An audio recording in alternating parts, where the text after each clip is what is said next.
JD. Ang kwentong ito ay hango sa totoong buhay.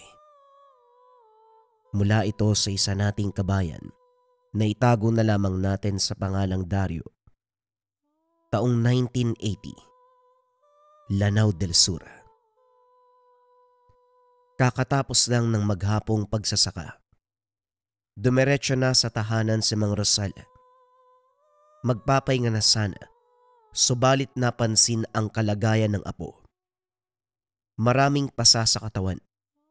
Ang mata ay hindi na halos maimulat. Bukod dito, ang nakaagaw pansin sa lahat ay ang pamamaga ng labi.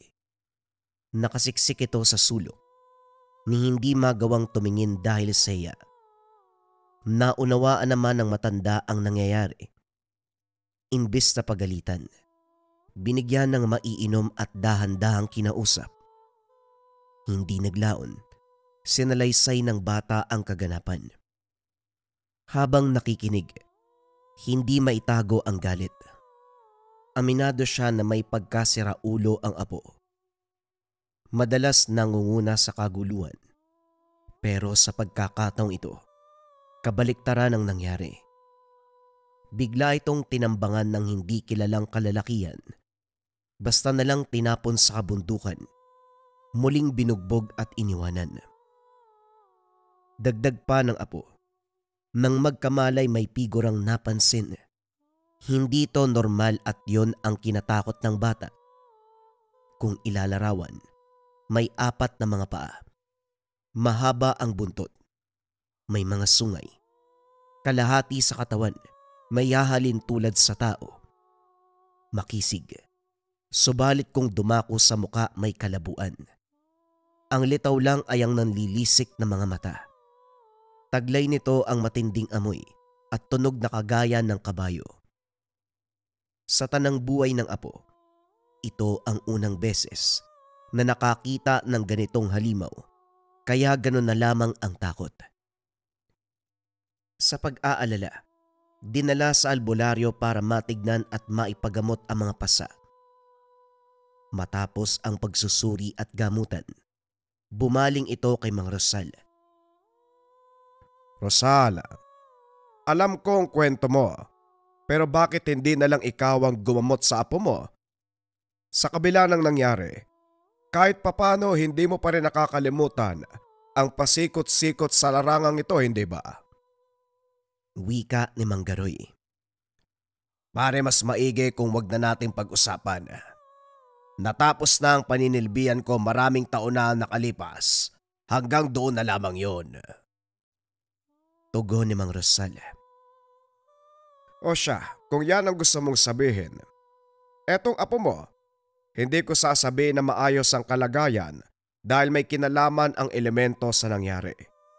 Hindi ordinaryong tao ang nambugbog. Idadaan ko sa tawas maya-maya para malaman natin kung sino-sino ang mga ito. Ipapayo ko lang din na wag mong pagalain ng bata sa lugar na posibleng tirahan ng mga elemento.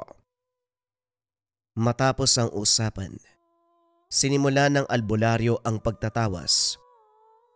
Katulad ng inasahan, elemento ang kalaban. Isang kapre at itim na engkanto. Kapre ang nagpataw ng pamamaga ng labi. Ito ang madalas na parusa ng elemento. Samantalang nagbabalat kayong kalalakihan ang grupo ng itim na mga engkanto na silang nambugbog. Sa puntong ito, nahirapan ang albularyo dahil walang magilap sa mahalagang parte. Hindi malaman ang dahilan ng pambibiktima at lalong hindi mapagtanto ang dapat ialay. Maging si Mang Rosal, nagtataka sa kinalabasan ng ritual. Inulit ni Mang Garoy, pero ganun pa rin ang resulta. Imposible kung diretso lang sila sa pambibiktima. Bawat kaso may dahilan. Ngayon lang ako nakasalubong ng ganito. Ikaw, Rosal, ano sa tingin mo? Hindi nakasagot si Mang Rosal. Iba ang tumatakbo sa isipan. Iniwan muna sa pangangalaga ng albularyo ang apo. Binaybayang daan patungo sa lugar kung saan inabutan ng pambubugbog ang bata. Nang makarating, Ikinuyom kagad ang mga kamao sa pagbungad ng mga bakas. Kung hindi na itatanong, isa si Mang Rosal sa mga antingero na may pinakamataas na panunungkulan sa larangan. Matagal nang tinalikuran ang tungkulin. Malinaw pa ring nakikita ng mga mata ang bakas ng kalaban. Bagay na hindi magagawa ng normal na tao o mga antingero. Madalas kinakailangan pang sumambit ng dasal o paganahin ang bisa ng gamit. Sa bawat sulyap ni Mang Rosal, lumilitaw ang mga yabag ng elemento. May bakas ng kamay sa mga puno at iba pang bahagi. Ganon din ang naiwang samyu sa lugar.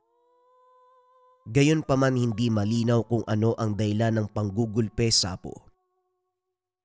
Nang dumako ang tingin sa kabilang puno, nasepat ang itim na engkanto.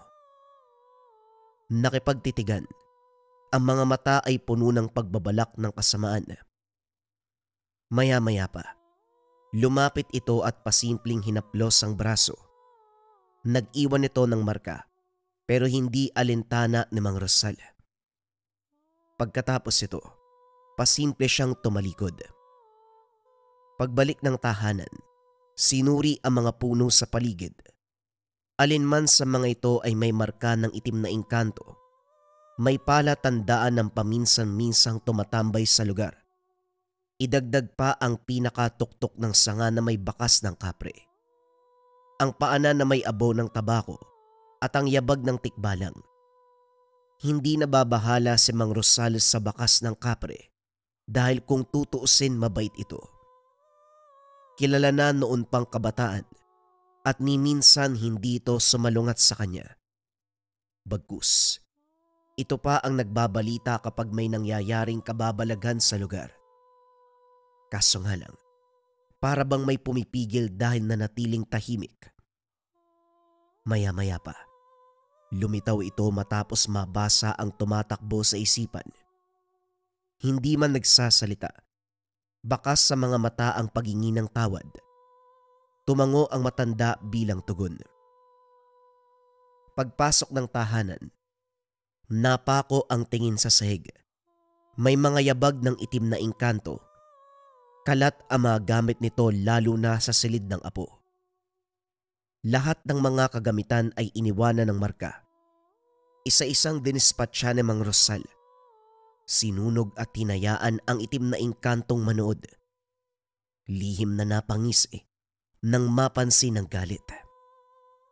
Sa katunayan, pwede namang kalabanin ni Mang Rosal ang mga ito.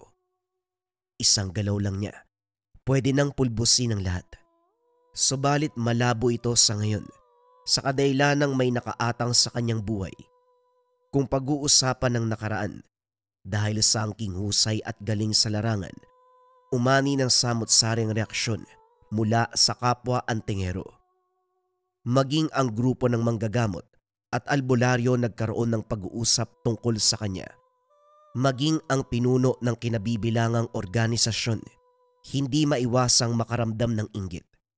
Pangalan na lang kasi ni Mang Rosal ang bukang bibig ng mga tao, lalo na ang mga inape ng iba't ibang elemento. Nilulunod sila ng inggit sa walang tigil na papuri. Nagtipon ng lahat para pagplanuhan ang pagpapatalsik sa matanda. Nagtagumpay naman sila, pero ang hindi patas na pasya ang dumurog kay Mang Rosal, dahilan para hindi magamit ang kakayahan. Walang sala pero pinatawan ng parusa. Hindi na pwedeng gamitin ang kakayahan. Sa oras na mangyari buhay ang kabayaran, hindi lang kay Mang Rosal, kundi pati na rin sa susunod na henerasyon ng kaanak. Hindi na nakapalag si Mang Rosal. Nakaatang sa kanyang buhay ang sumpang ito. Huli na nang malaman kaya wala nang nagawa. Ito rin ang dahilan kung bakit hindi na nag-asawa, sa takot na madamay ang magiging asawa't anak sa sumpa. Pero nakatali ang apong si Burnok. Dahil sa panong ito, naipanganak na ang bata. Sa katunayan, apo ito ng kapatid. Matapos lisanin ang tahanan, nagtungo si Mang Rosal sa likod ng bahay para magsunog.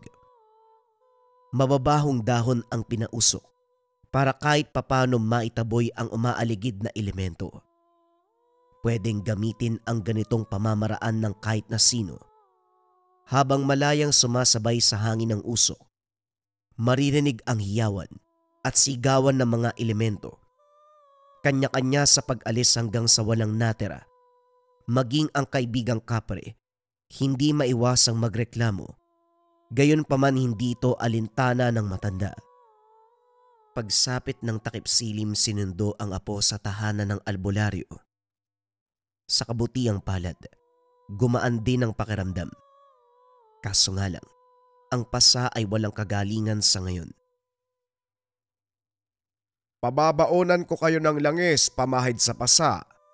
May ginawa rin akong gamot na yari sa halamang gamot. Ipainom kay Burnok sa loob ng ilang araw. Kapag naubos, bumalik kayo para suriin natin ang kalagayan. May ba tayo, Rosal? Saan ka ba nanggaling kanina? Hindi ka man lang nagpaalam. Nag-aalala ko. Kilala pa naman kita. Pinuntahan mo ang lugar, ano? Kahit wala na ako sa posisyon, may karapatan akong alamin ang nangyayari, lalo na apo kong pinag-uusapan dito. Huwag kang mag-alala, wala akong nilabag sa kasunduan. Wala pa sa ngayon. Kilala kita, Rosal. Alam kong nagbabalak ka na. Ako na mismo magsasabi. Hayaan mo akong gumawa ng paraan para mailigtas sa elemento itong si Burnok. Huwag ka nang sumugal. Alam mo ang mangyayari. Tumango lamang si Mang Rosal para hindi na humaba ang usapan. Nagpaalam na rin pagkatapos. Pagpasok pa lang ng tahanan, natunogan na ang pagsunod ng nilalang. Nakalambitin sa puno ang itim na engkanto. Malawak ang ngiti. Habang iniinis si Mang Rosal, sinulyapan lamang ito at pinagsara ng pintuan. Hindi pa nakontento, sinubukang pumasok sa bintana, hinayaan hanggang sa umalis ng kusa. Pagsapit ng 10 oras, humagulgol ang apo. Nagrereklamo sa matinding pangingirot ng muka. Lalong namaga ang labi, nabuhay ang mga pasa at nagdurugo. Dali-daling pinahira ng langis.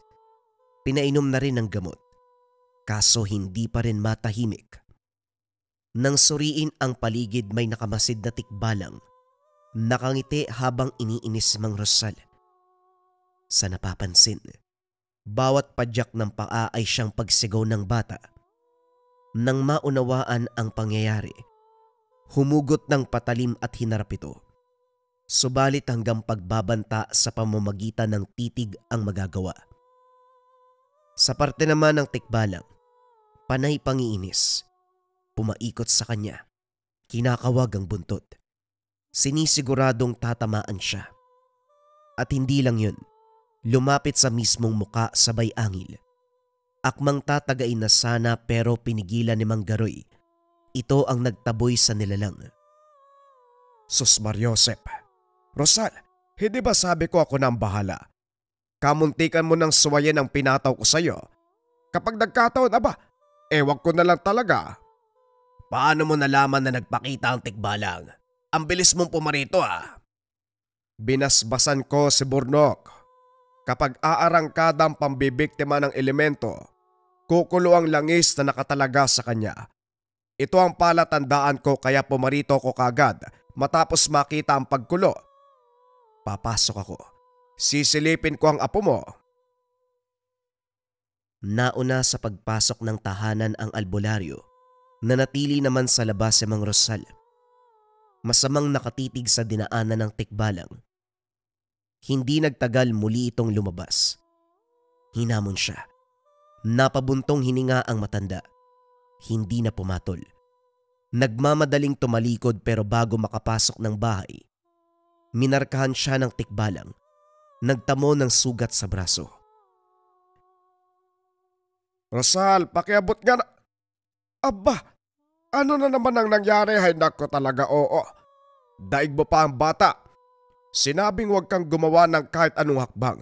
Tignan mo ang nangyari. Gamutin mo na lang. Huwag nang maraming daldal, sige na! Sinasabi mo bang susuway ka dahil may gagamot sa'yo? Pare, alam kong napupuno na yung kalooban mo kakatimpe, pero piliin mong magtiis. Ikaw na mismo nagsabi na hindi pwedeng suwayin ang nakaatang na sumpa sa'yo. Isipin mo ang kapakanan ni Burnok. Masyado pang bata para madawit sa sumpa mo. Hindi ko naman sinasabi na kasalanan mo. Ang akin lang pag-isipan mong mabuti. Pero huwag ka mag-alala, nandito naman ako eh. Ako ang kakalaban sa mga elemento na gagambala sa inyo. Kahit ilan pa yan, makakaasa ka sa akin. Nagbuntong hininga si Mang Rosal. Sa sinabi ng albularyo lalo siyang nalulugmok. Pakiramdam isang inutil na walang magagawa sa sitwasyon. Lumipas sa mga araw. Sa kabutiang palad humupa rin ang kalagayan. Sa puntong ito, muling isinalang sa ritual ang karamdaman ng apo. Muli na naman silang ginulat. Ang rason ng pambibiktima may kinalaman kay Mang Rosal. Ang hiniling na alay, walang iba kung hindi sariwang dugo at puso ng tao. Mahabang katahimikan ang namayani. Sa tanang buhay ngayon palang nakarinig ng ganitong klase ng kailingan, mapipilitang gawin dahil kapag hindi, buhay ni Burnok ang kapalit. Tulalang nakatitig sa kawalan si Mang Rosal matapos malaman ang hinihinging alay. Hindi makapag-isip ng maayos sa halo-halong emosyon. Maya-maya pa, lumapit si Mang Garoy para pag-usapan ang gagawin. Minungkahi na pumunta sa ospital, partikular sa donor center para makiusap ng dugo at laman. Kinonsidera ang bagay na ito at kagad nakipagtulungan sa kapitbahay na isang nurse. Ang problema, hindi papayag ang ospital kung hindi kinakailangan ng pasyente. Hindi pwedeng makapuslit dahil ospital ang direktang mag-uusap. Dahil bigo sa parting ito, napabuntong hininga na lamang si Mang Rosal. Huwag ka mag-alala. Malayo pa ang araw ng pag-aalay. May oras pa tayo para makahanap. Gagawin ko rin ang lahat para makatulong. Uuwi na ako. Huwag ka magbukbok dyan. Huwag mong hayaan na malugbok ka dahil lang dito. Bawat problema ay may solusyon. Tumango si Mang Rosal. Hinatid ng tanaw ang papalayong albularyo. Nang makalis, umandar ang paungulit ng elemento. Sa pagkakataong ito siya ang punterya. Inatake ng inatake. Pinagsasampal. Sinasaktan. Napapatiimbagang na lamang si Mang Rosal.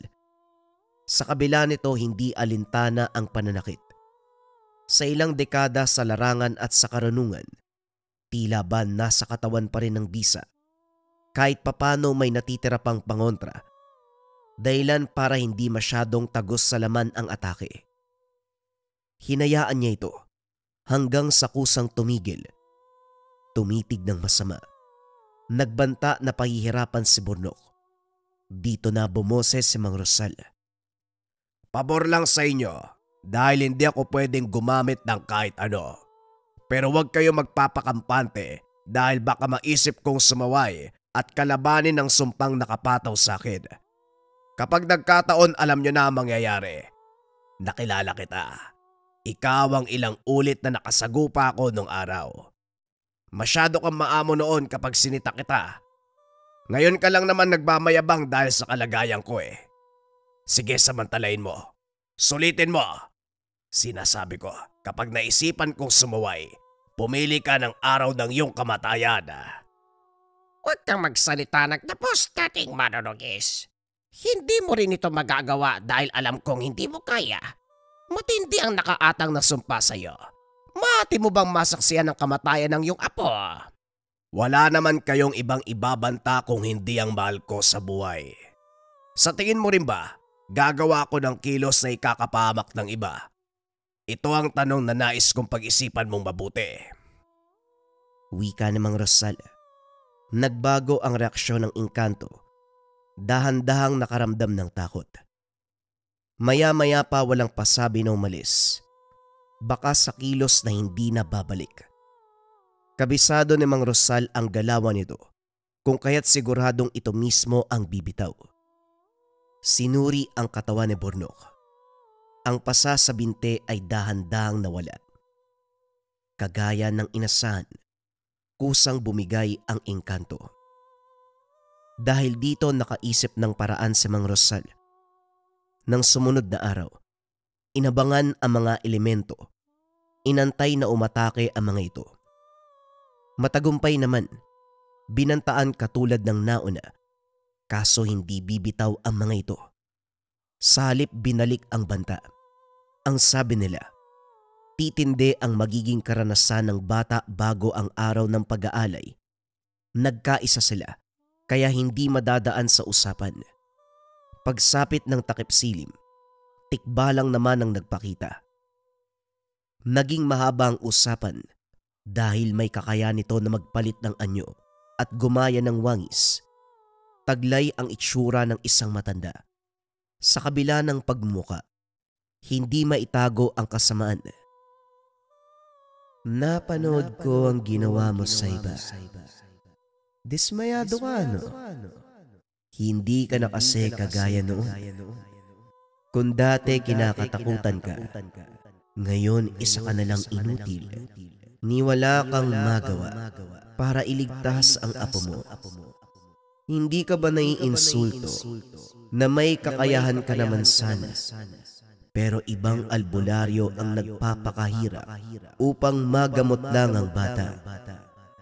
Kung ako yun, masasaktan ako. Baka nakakalimutan mo na hindi ako madaling madaan sa usapan.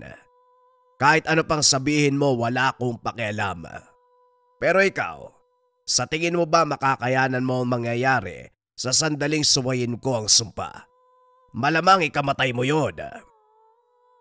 Tama na ang paninindak. Wala na ring epekto ang salita mo. Bakit hindi mo na lang aminin na apektado ka? Madali namang umamin eh. Nagpigil si Mang Rosal. Hindi nagpakita ng anumang emosyon dahil gagamitin lamang ito laban sa kanya. Salita ng salita ang nilalang. Maya-maya pa biniro itong tatagain. Umakma lang siya. Kumaripas na ito ng takbo. Ngayon siya naman ang humalakak. O nakita mo na, kung magsalita ka parang hindi takbuhin eh. Kalma, wala pa nga akong ginagawa eh. Sige lang dating manunugis. Nalalapit na rin naman ang araw ng pag-aalay. Tignan natin kung anong magagawa ng isang inutil. Aasahan ko ang banta mo. Sana lang mangyari. Ngayon pa lang hindi na ako makapag-intay na masaksiyan ang pagsuway mo sa nakapataw na parusa. Ngumisi ito. Inasar pa si Mang Rosal bago naisipang umalis. Malalim ang nahugot na hininga. Bigo sa pangungumbinsi. Kaya walang magawa ko hindi umusad sa kasunod na hakbang. Naglakbay sa masusukan na lugar. Nag-aabang sa tabi-tabi. Labag man sa kalooban ang gagawin. Inisip na lamang na para sa kaligtasan ng apo. Maya-maya pa, may dumaan na magkakahoy. Pasan ang nakabuhol na kahoy. Hila-hila ang isang paslit na umiiyak dahil sa gutom. Napukaw ang damdamin sa nasaksiyan. Naudlot ang binabalak. Maging si Mang Garoy natigilan sa kanyang kilos. Kinalabit siya. Sinabihang gawin ang nararapat. Ito nga ang ginawa. Nanatili sa kinakatayuan. Hinayaan ang mag-ama. Huwag mo kong tignan ng ganyan. Alam mo na mali ito. Nilapitan ni Mang Rosal ang magkakahoy. Inabot ang baon na pagkain para sa bata. Pagkatapos ay nagmamadaling umalis. Habang hindi pa nagbabago ang pasya. Sumunod na rin si Mang Garoy. Pasensya ka na rin. Desperado lang ako eh. Tama ka, mali ito. Hanapan ng ibang paraan. Kagad humingi ng tawad si Manggaroy matapos mapagtanto ang ginawa. Muling nagritual, sinubukan lang para alamin kung binago ng mga elemento ang hininging alay. Laking gulat dahil sa puntong ito. Dinagdagan ng kahilingan. Kung dati dugo at laman, ngayon humingi na rin ng kaluluwa. Hindi nagustuhan ni Mang Rosal. Nagmamadaling lumabas para hamunin ang mga elemento. Maging ang albularyo nakisali na rin. Aba, hindi maaari to. Namimihasa na kayo ah. Hindi ba pwedeng bawasan? Talagang dinagdagan nyo pa. Nakita nyo nang nahihirapan kami. Humiling pa talaga kayo. Sinasadya nilang gawin ang bagay na yan. Hindi naman si Burnok ang pakay nila kung hindi ako. Lahat ng mga elemento na dati ko nang nakaengkwentro, marahil gumagante ang mga yan. Nung pinatawan ako ng sumpa, pinaalam sa lahat ng nilalang. Engkanto, lamang lupa, aswang at iba pa. Tikbalang at itim na elemento ang madalas kong parusahan, kaya hindi nakakapagtaka na nagtipon sila para pagdiskitan ako. Hayaan mo, dagdagan pa kamo nila ang kahilingan para sa alay. Ibibigay ko ang lahat ng higit pa roon. Rosal, teka lang naman. Kinukutuban ako sa sinasabi mo eh. May iba kaya tang pinapaywatig. Gusto kitang suportahan. Malala ang nais mangyari na mga kalaban. Sa tingin mo ba? Sa tingin ko, hindi naman masamang harapin ang kakaantungan ng sumpa. Subukan lang natin. Malay mo. Tugon ni Mang Rosal. Sa puntong ito buo ang pasya. Kinabukasan maagang nagising dahil sa gulgol ni Burnok. Kagaya ng sinabi ng mga elemento, matinding paghihirap ang sasapitin ng bata bago ang araw ng pag-aalay. Nagdugo ang mga pasa. Dumami ang latay sa iba't ibang bahagi ng katawan. Muling namaga ang mga labi. Maging ang paningin ay naging malabo. Sinabayan pa ng pagdidelirio. Animoy apoy ang dumadaloy sa katawan. Bukod pa riyan ay naninigas. Hindi na kaya pang panoorin ni Mang Rosal ang bata. Kaya naman binuksan ang lumang baul. Inilabas ang mga kagamitan. Naghalo ng mga sangkap sa mangkok. Dinikdik ng pinong-pino. Dinasalan bago pinahid sa buong katawan ni Burnok. Pinahiran na rin ang langis. Maya-maya pa sinindihan. Nagliliyab sa apoy ang katawan, subalit protektado ng orasyon. Kaya hindi magsasanhi ng pagkasunog. Binuklat ang libreta sa partikular na pahina. Habang isa-isang binasa ang bawat nakasulat. Ang init ng apoy, nararamdaman ng mga elemento, manunuot sa bawat laman hanggang sa sasabog. Ang bawat itim na usok ay senyales ng kamatayan ng mga elemento. Maya-maya pa may usok na nakikita hanggang sa kumapal ng kumapal. Sa pagsara ng libro, kasabay na naapula ang apoy. Inihipan ng dasalang bata hanggang sa bumalik sa normal ang kalagayan. Nilinis ang pinahid na gamot at langis sa katawan. Nakahinga si Mang Rosal. Kaunti na lamang ang bakas na naiwan. Pinagpahinga na rin si Burnok. Dekada na rin magmula nung tumigil ka. Pero sa kabila ng lumipas sa panahon, hindi pa rin kumukupas ang husay mo sa larangan. Kaso, ngayon na kinalaban mo ang sumpa, hindi mo kailangan matakot. Sa akin naman mangyayari eh. May kahilingan sana ako. Sana pagbigyan mo. Hindi ko alam kung ano ang kakalabasan. Ngayon na kinalaban ko na ang sumpa. Habang inaalam ko pa, alagaan mo sa Burnok. Gawin mo ang lahat, maprotektahan lang ang bata. Huwag ka mag-alala, babayaran kita. Sa'yo na ang hektaryang lupain ko sa kabilang sityo. Maging ang lupa at bahay ko dito. Eh bakit parang nagpapaalam ka na? Mag-aalay pa tayo bukas. Huwag ka munang magsalita ng ganyan. Kung si Burnok lang ang pag-uusapan, walang problema sa akin. Parang apo ko na rin ang bata. Matalik pa tayo magkaibigan. Ano man ang problema nyo, yun din ang problema ko. Ano bang binabalak mo? Pagkatapos ng pag-aalay, babalik ako sa sityo. Kukumustahin lang ang pagdating ng kakampi. Sigurado kung nasasabik sila sa akin. Aba, sandali, hindi ka maaaring bumalik doon. Alam mo lahat sila ay may inggit sa'yo. Hindi mo ba naisip na baka pagtulungan ka? Pinagkaisaan ka nung malakas pa. Kahit bumalik ka sa larangan, sana mag-ingat pa rin. Pero sige, ikaw ang bahala kung ano man ang nais mong gawin. Basta si Burnok ako nang bahala sa kanya. Pati ako, hindi mapakali sa naisip mo. Pagsapit ng gabi, umalis si Mang Rosal para maghanap ng pagkukunan ng alay. Saktong nasipat ang isang matanda. Isinantabi ang awa. Hinugot ang laman at dugo. At sa araw ng pag-aalay ito ang inihain. Tulalang nakatitig si Mang Garoy. Matapos ibagsak, maging ang katawan ng matanda.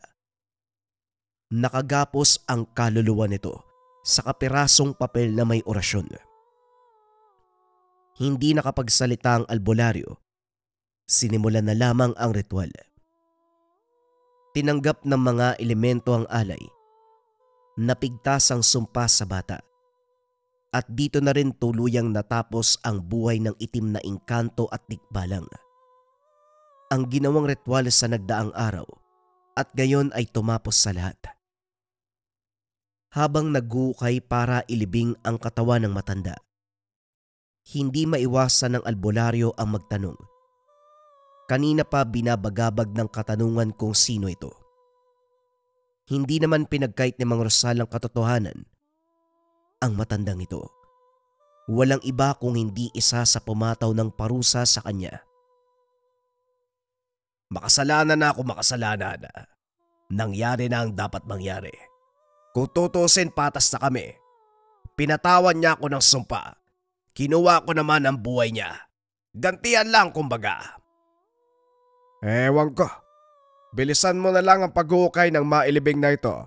Baka mamaya may bisa ang katawan niya. Masumpa pa tayo. Pagkatapos ito, hinatid ni Mang Rosal ang apo sa tahanan ng albularyo.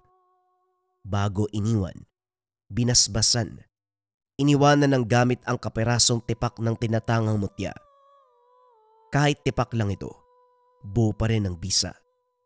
Walang ibang layon kundi protekta ng bata. Kinausap na rin si Mang Garoy. Nang magkasundo, maayos na nagpaalam.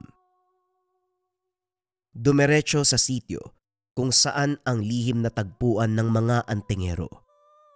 Sa bukana pa lamang ng laki ang mga mata ng bantay. Kagad inanunsyo ang pagdating. Naalerto ang lahat. Kagad nagtipon para harangin siya. Maya-maya pa, lumabas ang kasalukuyang pinuno ng samahan. Walang iba kung hindi si Aring Ursula. Babae man ito, daig pa ang lalaki sa pamumuno. Katulad ng dati, pinagtatawanan ang presensya niya. Ilang taon na ang lumipas magmula nung pinatalsik kita, Rosal.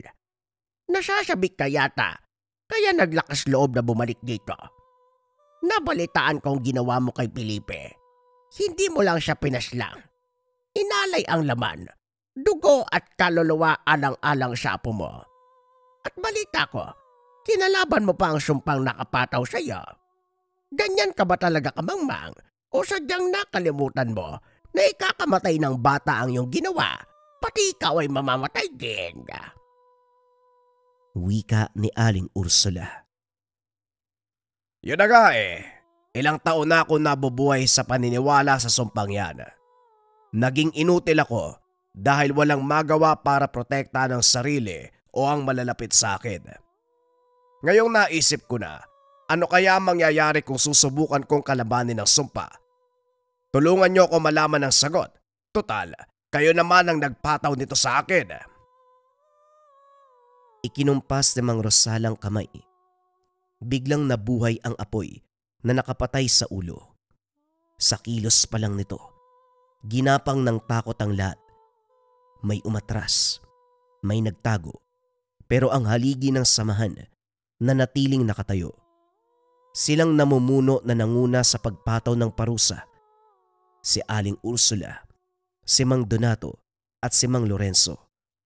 Kulang ng isa dahil inalay na si Mang Felipe. Hindi nagpatalo. Nagsihugot ng panlaban. Ibinida rin ang tanga na mutya at medalyon. Huwag kang magkakamali, Rosal. Nag-iisa ka lang, marami kami. Huwag mo nang dagdagan ng pasanin. Mamamatay ka rin naman dahil sa pagsuway mo sa sumpa. Umuwi ka na lang sa inyo. Hintayin ang takdang oras ng kamatayan. Huwag mong pabilisin ang buhay. Sa sinabi mo, pinapakita mo lang na hanggang ngayon, takot kang malabangan. Aling Ursula, alam mo sa iyong sarili na hindi kayang tumbasan ang naaabot kong husay sa larangang ito. Kahit doble hirap ka pa, hindi mo rin maaabot dahil dyan sa ugali mo.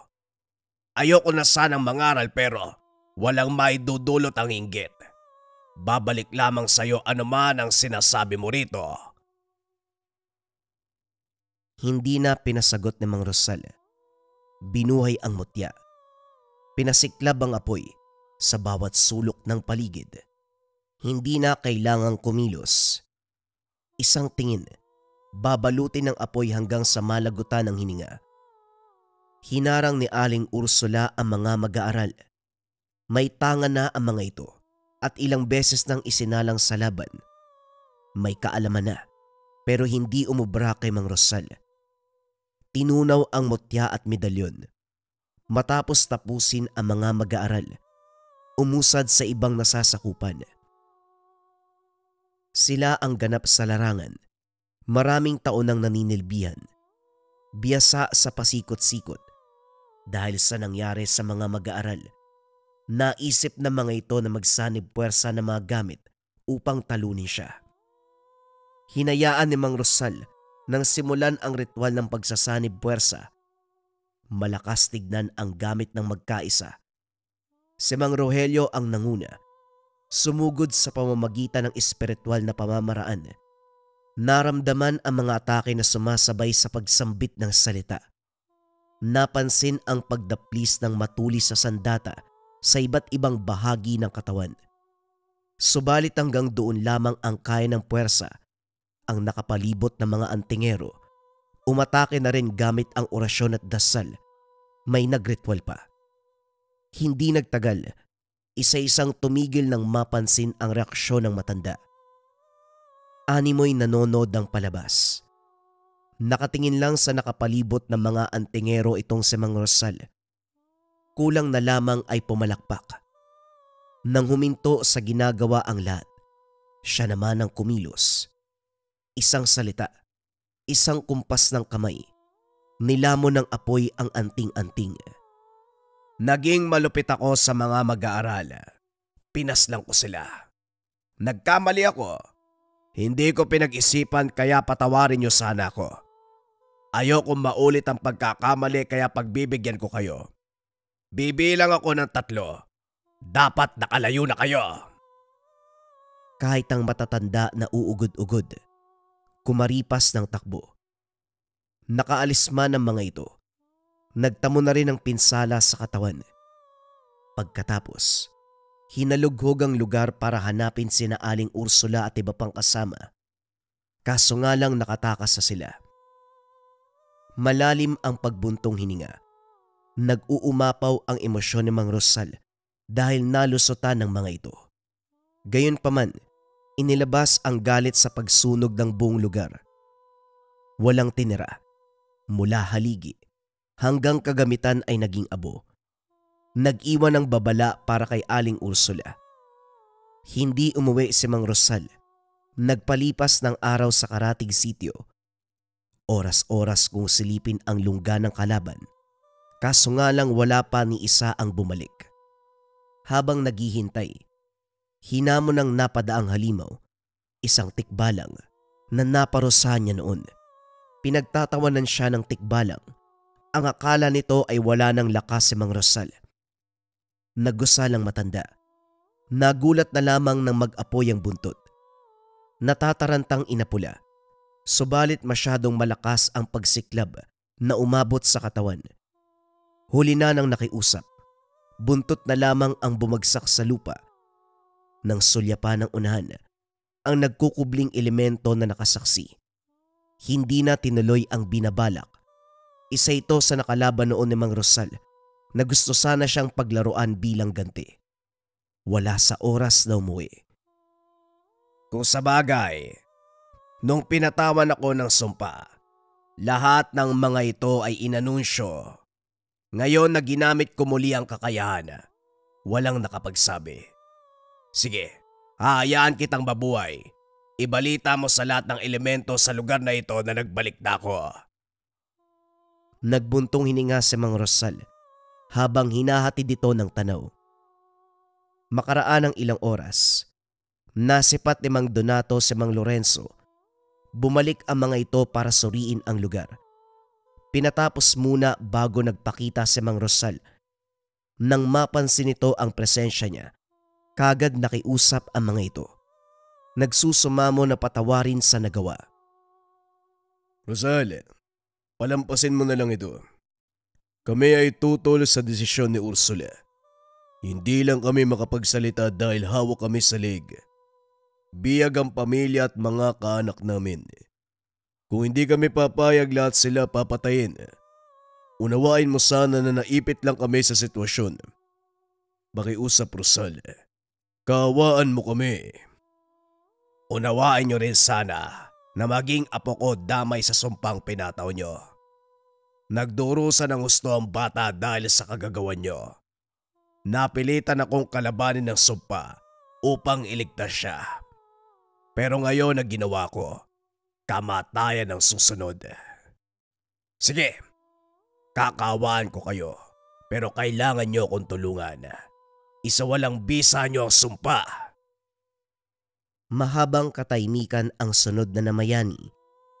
Nagkatinginan sina Mang Donato at Mang Lorenzo. Matyagang nagintay si Mang Rosal kung kailan magsasalita. Hindi naglaon. Inamin ni Mang Donato ang katotohanan. Rosal, ang totoo niyan. Si Felipe ang nanguna sa pagpataw sa iyo ng parusa. Ang ginawa lang namin ay magbigay ng basbas. Siya lang din ang may kakayahan na magpasawalang bisa nito. Kaso wala na siya. Gumuho ang pag-asa ni Mang Rosal. Ngayon lang naunawaan ang pinapaywatig ng mga mata ni Mang Felipe nung sandaling pinatay ito. May nais pa sanang sabihin, kaso nalagutan ng hininga. Hindi na sana ang yumao ang may hawak ng pinakamalagang papel sa sitwasyon. Si Aling Ursula, anong ginawa niya? Basbas lang din ba ang binigay niya? Tama ka. Kaming tatlo basbas lang ang binigay namin. Si Mang Felipe ang nagsagawa ng ritual. Ni hindi nga namin nasaksiyan eh. Lumapit na lang siya sa amin para ibalita na nagawa na ang ritual. Napatitig sa kawalan si Mang Rosal. Sa puntong ito, hindi malaman kung ano ang susunod na gagawin. Ilang araw na ang lumipas, hindi ba? Anong nararamdaman mo? Binantayan ko na maigi si Burnok. Sa kabutihang palad, wala namang kapansin-pansin sa kanya. Ikaw ba, kumusta? Sa ngayon, wala pa akong nararamdaman. Huwag tayo magpakampante. Nakatali sa aming dalawa ni Burnok ang sumpa. Ibig sabihin anumang oras pwedeng may mangyari. Maging alisto tayo, walang nakakaalam kung ano ang magaganap. Pagkatapos masigurado ang kalagayan ni Burnok, muling naglakbay si Mang Rosal pabalik ng sitio. Wala pa ring bakas ni Aling Ursula sa dating tagpuan. Maging si Mang Donato at Mang Lorenzo, hindi na magilap. Ayon sa mga kaanak, lumuwas ng probinsya ang mga ito. Hindi sinabi kung saan. Sa pagpapatuloy ng paglalakbay, natuntun din ang kinalalagyan ni Aling Ursula. Hanggang ngayon, iniinda nito ang pinsala sa katawan. Tinamaan nito nung inkwentro. Lapnos ang kalahati ng katawan. Gayon pa man puno pa rin ng inggit ang pagkatao. Bukang bibig pa rin si Mang Rosal. Hindi na lang manahimik ang Rosal na yon. Ang lakas ng loob bumalik sa larangan kahit itinakwil ko na. Walang awa pang pinatay ang mga mag-aaral. Sina Lorenzo at Donato, naduwag sa banta niya. Ayun, iniwanan ako. Kung hindi lang mataas ang naabot ng Rosal na yon, wala akong rason para magkaganito. Pero dahil mahusay siya, lalo na sa paggamit ng mutya ng apoy, hindi ako makakapayag na hindi siya masira. May sumpa na ngang nakaatang pero sumuway pa rin. Pues hindi na ako mababahala. Ano mang araw ngayon, pwede siyang mapatay kapag umepekto ang sumpa. Dadalaw na lang ako sa burol niya para magbigay ng huling salita. E di ngayon ka magbigay ng huling salita. Oh, nagulat ka yata. Hindi mo ba inasahan ang pagdating ko? Naalerto si Aling Ursula. Kagad ibinida ang sariling gawa na medalyon. Naglabas din ng patalim at iba pang pangontra. Binuway kagad ang dasal at nagbakod ng proteksyon sa hangin. Maya-maya pa, walang pasabi na bumato ng atake. Mutya ng hangin ang hawak ng ginang. Nagagawa nitong utusan ng hangin para tangayin ang atake patungo sa kalaban. Nilipad ang patalim sa direksyon ni Mang Rosal. Maagap na sinalubong at tinunaw ng mutya ang itak. Nilakasan ng puwersa, pero sa sandaling binuway ni Mang Rosal ang apoy sa paligid, walang panama ang hangin. Wala sa gamit ng problema, kundi naroon kay Aling Ursula. Hindi pa nito kabisado ang pinakamataas na antas ng pamamaraan, kaya maraming butas sa atake. Umabot sa punto na ang mutya mismo ang tumangay ng apoy sa sarili. Ilang ulit nangyari hanggang sa nagkandaletse-letse gawa ng pagkataranta. Inasana ni Mang Rosal dahil ganito ang matanda kahit noon pa man. Huwag ka nang magpumilit. Wala kang laban sa akin, alam mo yan. Hindi ako nandito para paslangin ka at saktan ka. Ang nais ko lang, alisin ang bisa ng sumpa. Nagkamali ka ng taong inutusan, Rosal. Si Felipe ang gumawa ng ritual. Kung gusto mong mawala ang bisa, buhayin mo siya. Total ikaw naman ang pumatay. Magkakampi kayo, kaya malamang may alam ka. Sige na, Ursula, basagin mo ang ritual. Hindi ako aalis hanggat wala kang ginagawa. Hindi ka ba marunong umintindi? Si Felipe ang nakakaalam dahil siya ang gumawa ng ritual. Puntahan mo ang bangkay niya. Doon ka makiusap. Isang beses ko lang uulitin. Hindi ako aalis hanggat wala kang ginagawa. Imposible na wala kang alam. Halos magkadikit na kayo dahil kayong dalawa ang madalas magkasama. Gawin mo na bago ka maging abo. Gawin mo man akong abo ngayon, wala kang makukuha sa akin. Hindi ako mapipilit sa bagay na wala akong alam. Sa galit ni Mang Rosal, binato ng atake ang matanda. Masyadong mabilis, na kaagad binalot ng apoy ang katawan. Maya-maya pa nalagutan ito ng hininga. Nakatitig na lamang sa bangkay nitong sunog. Napahugot ng hininga. Lalo lang gumuho ang mundo matapos mapagtanto na walang sino man ang makakabasag ng sumpa. Wala na si Mang Felipe. Wala na rin si Aling Ursula. Hindi maaasahan si Mang Donato at Mang Lorenzo. Pinuntahan ang libingan ni Mang Felipe. Hinukay niya ito. Wala ring napala dahil hindi alam kung ano ang gagawin. Nakipagtulungan sa albularyo pero ito man, nagkipit balikat na lamang. Sa kabila nito, hindi tumigil si Mang Rosal. Hinanap ang tahanan ng yumao. Hinalungkat ang mga gamit. Isa-isang sinuri ang mga kagamitan. Inabot ng ilang araw bago nasipat ang pintuan patungo sa tagong silid. Nang mabuksan, sumalubong ang tagpo ng hindi natapos sa ritual. Nang unawain ang bawat simbolong nakaukit at mga bakas na naiwan, napagtanto Ito ang ritual ng pagpataw ng sumpa. Kagad sumambit ng orasyon. Ginamit ang pinakamataas na aspeto ng bisa ng mutya. Hindi makapaniwala sa natuklasan. Nanlumong nakasalampak sa tabi. Ayon dito, sinimulan ni Mang Felipe ang ritual pero hindi ito tinapos. Batay sa nagilap ng bakas.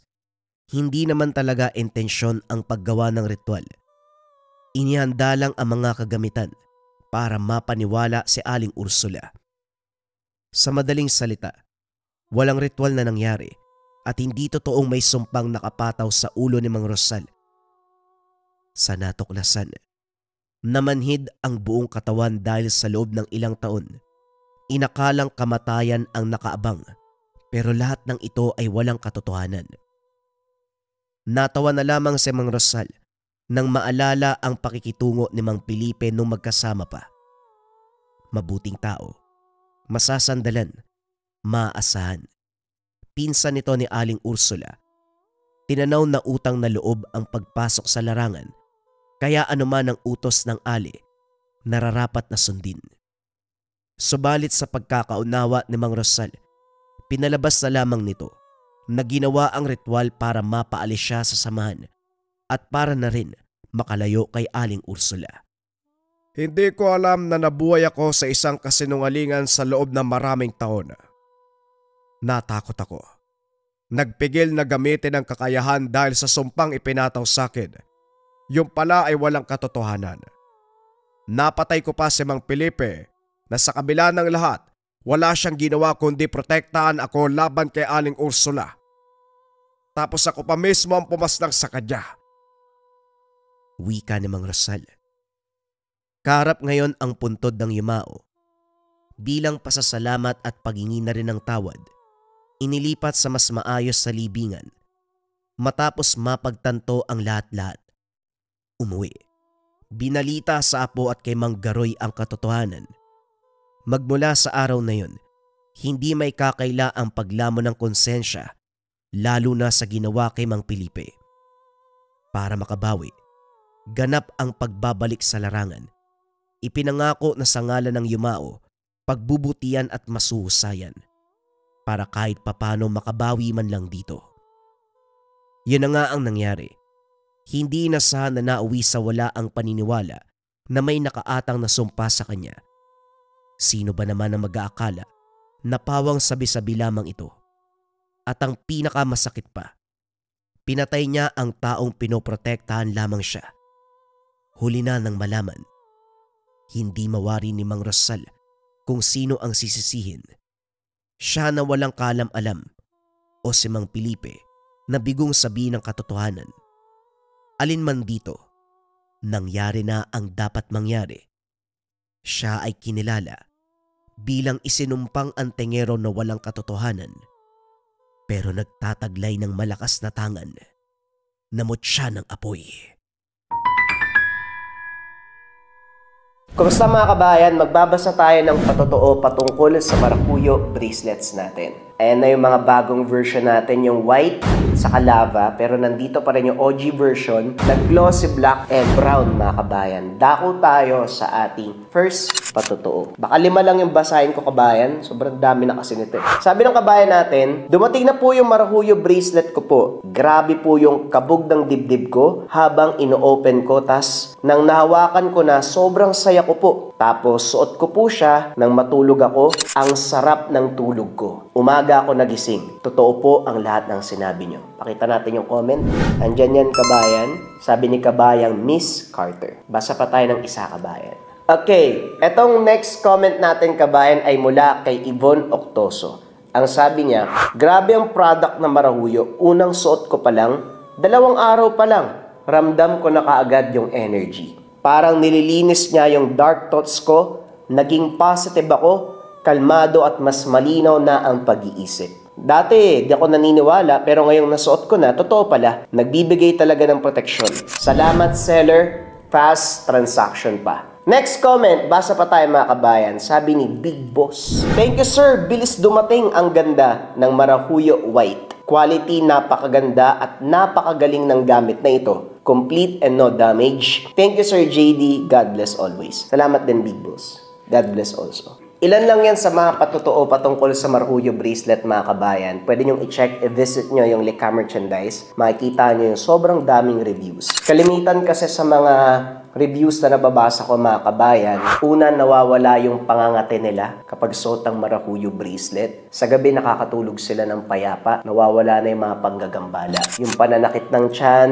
yung pananakit ng ulo. Magmula nang nasuot nila yung Marhuyo bracelet, nawala lahat yon, mga kabayan ko. Ang Marhuyo bracelet kasi, itong suot-suot ko, ay depende sa espiritual. Kontrakulam, barang, tigalpo, palipadhangin, usog, o kahit anong masamang uri ng sumpa. Nandito rin yung tinatawag nating rebuelta, mga kabayan ko. Kung ano man yung sumpa na ibinigay sa inyo, ibinabalik dun sa taong nagbigay. Kung interesado ka, pili ka ng version na gusto mo, mga kabayan. Pare-pareho yan ng bisa. Visit nyo lang ang shop ng Lika Merchandise. Mag-ingat sa mga scammers.